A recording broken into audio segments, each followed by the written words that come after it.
18 তারিখের পর আওয়ামী লীগ দেবে মরণ কামড়। এটা কেন বলেছি এবং ঘটনাটা কি এই বিষয়ে আলোচনা করব, তার আগে একটু আপনাদের কাছে 1 মিনিট সময় চেয়ে নিচ্ছি। কিছু বিষয় একটু পুরো ভিডিওটা না শুনেন তাহলে আপনারা সকলে বলবেন যে মিস ইনফরমেশন আবারও, কারণ ইনফরমেশন থাকে পুরো ভিডিওটা না শুনে 1 লাইন শুনেই আপনারা চলে যান এটা কনক্লুশনে যে সব বুঝে ফেলেছেন। গতকালকের যে ভিডিওটা করেছিলাম যে শেখ হাসিনার সাথে আপনার আমাদের জননেত্রী মাননীয় প্রধানমন্ত্রী শেখ হাসিনার সাথে কথা বলেছেন আমেরিকার কূটনীতিক, সেটাতে আপনারা অনেকেই বলছেন মিস ইনফরমেশন। তবে যদি না বুঝা আর যদি বুঝে থাকেন তাহলে বলো যে এটি মিস ইনফরমেশন না, আপনাদের বুঝতে হবে। আর সেই বুঝাটার জন্যই আজকের যে ঘটনাটা এখন বলছি সেটার সাথে এইটার 110% মিল। সেটা হচ্ছে দেখেন, আপনারা এই মুহূর্তে আমার মাথার পেছনে যে ব্যানারটা দেখছেন সেখানে লেখা আছে, দেখেন জামাতের আমিরের সাথে যুক্তরাজ্যের বাণিজ্যিক প্রতিনিধি দলের ভার্চুয়ালি বৈঠক অনুষ্ঠিত হয়েছে এবং সেম বৈঠক অনুষ্ঠিত হয়েছে আবার তারেক জিয়ার সাথে এবং সেম অবস্থায় গত মঙ্গলবারই বৈঠক হয়েছে, অনেক কিছুই বলেছে। জামাতের যে Facebook page, official Facebook page Shafiqur রহমানের, তার ফেসবুক পেজ থেকে নেওয়া একটা জিনিস দেখেন, যুক্তরাষ্ট্রের বাণিজ্যিক প্রতিনিধি দল জেমিসন গিয়ারের সাথে জামাত ইসলামের আমির ডাক্তার শফিকুর রহমানের সঙ্গে ভার্চুয়ালি বৈঠক অনুষ্ঠিত হয়েছে শুক্রবার, মানে আজকে দুপুরে জামাতের ভেরিফাইড ফেসবুক পেজের এক পোস্টে বিষয়টি জানানো হয়েছে। বৈঠকে বাণিজ্য, পারস্পরিক শুল্ক হার, ভবিষ্যৎ অর্থনৈতিক সহযোগিতা নিয়ে বিস্তারিত আলোচনা হয়। পোস্টে বলা হয়, বাংলাদেশ জামায়াত ইসলামের আমির ডাক্তার শফিকুর রহমান যুক্তরাষ্ট্রের বাণিজ্যিক প্রতিনিধি ইউএস ট্রেড রিপ্রেজেন্টেটিভ রাষ্ট্রদূত জেমিসন গিয়ারের সঙ্গে ভার্চুয়াল বৈঠকে মিলিত হন। বৈঠকে আরো উপস্থিত ছিলেন দক্ষিণ ও মধ্য এশিয়া বিষয়ক সহকারী মার্কিন বাণিজ্য প্রতিনিধি বোল্ডান লিঞ্চ, দক্ষিণ ও মধ্য এশিয়া বিষয়ক পরিচালক এমিলি এসবি এবং বাংলাদেশ জামাত ইসলামের যুক্তরাষ্ট্রের নকিবুর রহমান। তো ডাক্তার মোহাম্মদ নকিবুর রহমানকে নেওয়ার কারণটা কি? কারণ হচ্ছে যে সম্ভবত, আমি 100% শিওর না, সম্ভবত হয়তো কারণ আমেরিকান ইংলিশ হয়তো আমাদের শফিকুর রহমান সাহেব খুব একটা ভালো বলতে পারেন না বা হয়তো ভালো বুঝতে পারবেন না, হঠাৎ করে কোথায় কি বলবেন, এই জন্য আরেকজন ব্রিটিশ নিয়েছেন যিনি বাঙালি এবং ভাষা ইংলিশ ভাষা, এটা ভুল কিছু না, এটা কোনো অন্যায় করেননি। ওনার সাথেও কথা বলেছেন, আর তারেক জিয়ার সাথেও কথা বলেছেন। এবং আপনার এর আগে আমরা বলেছি যে মঙ্গলবারে আমাদের উপদেষ্টাদের সাথেও কথা বলেছেন, তার আগে শেখ হাসিনার সাথেও মার্কো রুবিও কথা বলেছেন। এখন আপনারা বলতে কেন কথা বলবে, কি কথা? হ্যাঁ ভাই, এবার আসে। আপনারা সকলেই জানেন যে 12 তারিখে একটা নির্বাচনের আয়োজন করা হচ্ছে। এখন এই নির্বাচন হবে কি হবে না সেটা নিয়ে কিন্তু টেনশনে আছে আমেরিকা। আপনার সাসটেন্স করতে পারতেছে কিনা এই গভর্নমেন্ট, এই নির্বাচন ধরে রাখতে পারবে কিনা সেটাও সন্দেহ আছে। যার কারণে 3 দল, আওয়ামী লীগ, বিএনপি এবং জামাতের সাথে এই কথাগুলো। আওয়ামী লীগকে ওদের সবচেয়ে বড় ভয় যে নির্বাচন হয়ে যাওয়ার পরে এবার ক্ষমতায় বিএনপি আসুক আর জামাত আসুক, আওয়ামী লীগের ঠেলার সাথে বাঁচবে না, আওয়ামী লীগের ধোলাইয়ের কাছে দাঁড়াইতে পারবে না। সুতরাং গভর্নমেন্ট ঠিক থাকবে না, হতেই থাকবে আওয়ামী লীগ। সুতরাং ওরা যেসব ব্যবসা বাণিজ্যের চুক্তি ইন্টিমের সাথে 17 মাসে যা যা নেওয়া সত্য নিছে, কিন্তু এগুলো কি আসলে রাখতে পারবে কিনা? কারণ দেশের সরকার যদি স্টেবল না হয়, ওরা যে বিনিয়োগ করবে ওদের বিনিয়োগ তো ক্ষতিগ্রস্ত হবে, তখন কি হবে? এইসব কারণে তারা এখন আলোচনায়। কিন্তু আলোচনায় এই যে জামাতের সাথে বা বিএনপির সাথে যতই আলোচনা হবে, আলোচনার মূল কেন্দ্রবিন্দু যে আওয়ামী লীগকে বাংলাদেশের রাজনীতি করার স্পেস ছেড়ে দিতে হবে, নির্বাচনে করতে হবে, আওয়ামী লীগকে বাইরে রেখে কোনো নির্বাচন করা যাবে না। এটা হচ্ছে মূল।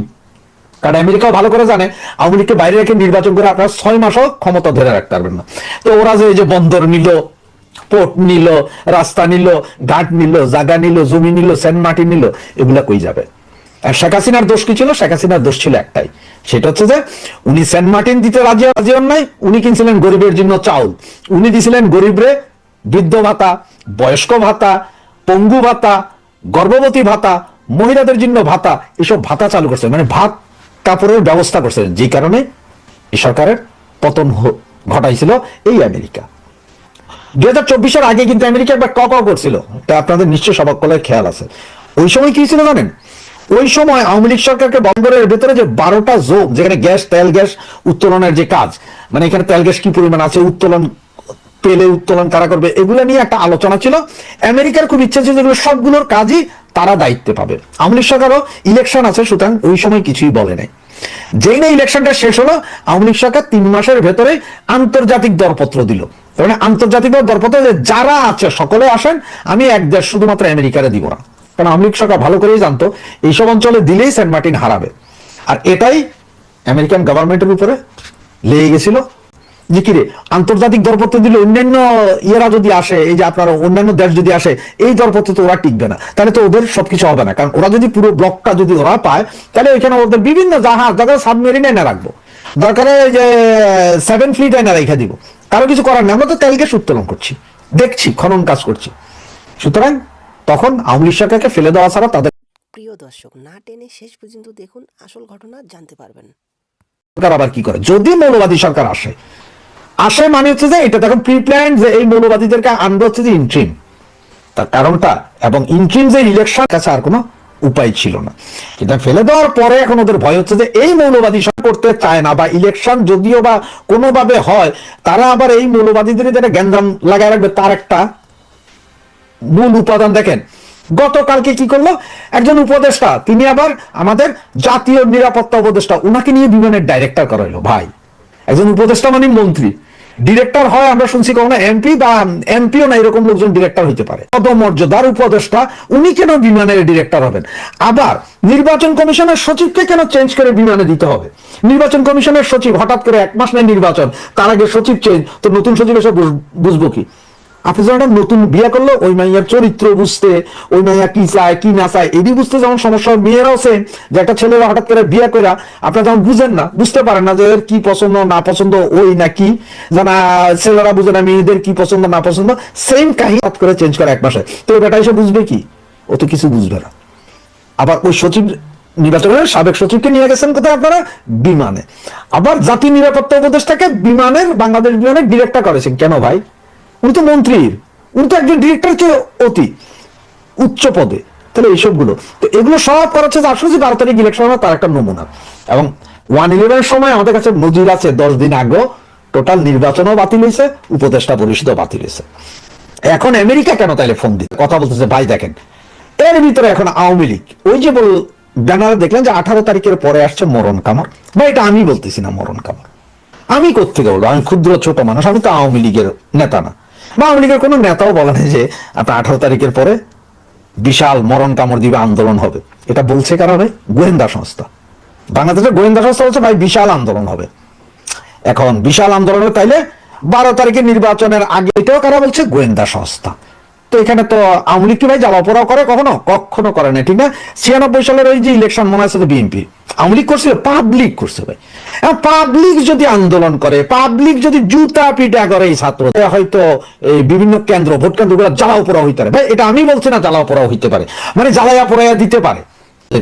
পাবলিক যদি বিভিন্ন ভোট কেন্দ্র জ্বালাইয়া দেয়, পাবলিক যদি বিভিন্ন নেতাদের ধৈরা দিগম্বর করে ধোলাই করে, এটা আমার কি করার আছে ভাই? আওয়ামী লীগের কি করার আছে? সুতরাং এই যে মরণ কামড়, ওরা বলতেছে যে আওয়ামী লীগ মরণ কামড় দিবে। এখন আওয়ামী লীগ দিবে নাকি জনসাধারণ?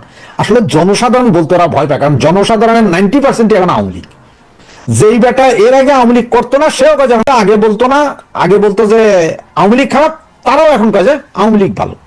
মহিলাদের এখন সমস্যা হয়েছে না, এই যে হাইকোর্ট রায় দিয়ে দিল ভাই, দুই বিয়া, মানে প্রথম বউয়ের অনুমতি লাগবে না দ্বিতীয় বিয়ে করতে, আবার তৃতীয় বিয়ে করলে দ্বিতীয়টা তো প্রথম হয়ে যায়, সেটারও অনুমতি লাগবে না।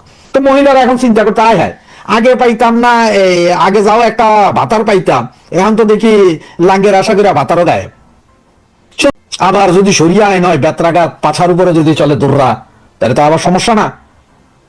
তো এই সব কিছু মিলে পাবলিক পাবলিক আসলে মূলত হচ্ছে যে পাবলিক, এরা বুঝতেছে পাবলিক হয়তো 18 তারিখের পরে বিভিন্ন জায়গায় নেমে যাবে।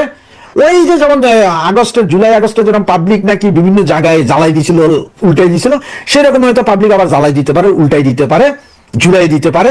এই কারণে এখন বলতেছে যে নাম দিতে হবে। এটা তো যদি বলে যে পাবলিক, তাহলে এটা শরমের বিষয় না ভাই। তো সেটা আমি বলছি না, গোয়েন্দা সংস্থা বলছে যে আওয়ামী লীগ মরণ কামড় দিবে, ইলেকশন তো টোটালি ভন্ডুল হয়ে যাবে। এমনও হইতে পারে যে ফেব্রুয়ারির 10 তারিখ থেকে 12 তারিখের ভিতরে যত ক্যাম্প আছে সব হাওয়া হয়ে যেতে পারে। তো এগুলো সব পাবলিক হয়তো করতে পারে, এটা আওয়ামী লীগ করবে না, পাবলিক করবে। কারণ পাবলিক মানি এখন কিন্তু সব আওয়ামী লীগ, এটা তো মানেন যে কোনো পাবলিক মানি আওয়ামী লীগ। আর জামাত বিএনপি তো আলাদা, জামাত বিএনপি যেটা বলেন সেটা হচ্ছে আওয়ামী লীগ। সুতরাং আসতে পারে নাকি 18 তারিখের পরে বিশাল আন্দোলন, দিতে পারে মরণ কামড়। এমন হইতে পারে যে আওয়ামী লীগ নেতারাও হয়তো বিভিন্ন জায়গায় আছে, যারা এখন আছে বাংলাদেশে, যাদেরকে আমরা জানি যে বাইরে, তারাও হয়তো বাংলাদেশে, সবকিছু মিলে একটা বজগট অবস্থায়। তবে আমেরিকার ভয় হয়েছে যে আওয়ামী লীগরে বাইরে রেখে নির্বাচন করে ফয়দা হবে না, 6 মাসও টিকবেন না। আর 70% চাইছে যে একটা ইনক্লুসিভ নির্বাচন হোক। সেই অনিশ্চয়তার মধ্যে মার্কিন রাষ্ট্রদূত বাংলাদেশে আসবেন এবং এছাড়াও আরো কিছু তৎপরতার কথা আমরা শুনছি যে যেহেতু ডক্টর ইউনূস ফেল করছে এই সরকার। সুতরাং আবারও বলি আপনাদেরকে, নো ভোট, নো ভোট। নৌকা নাই, ভোট কেন্দ্রে যাব না। কিসের তোমার? পুরো ভিডিওটি দেখে আপনাদের কেমন লাগলো অবশ্যই মতামতটি কমেন্ট বক্সে জানিয়ে দেবেন। সবাইকে ধন্যবাদ।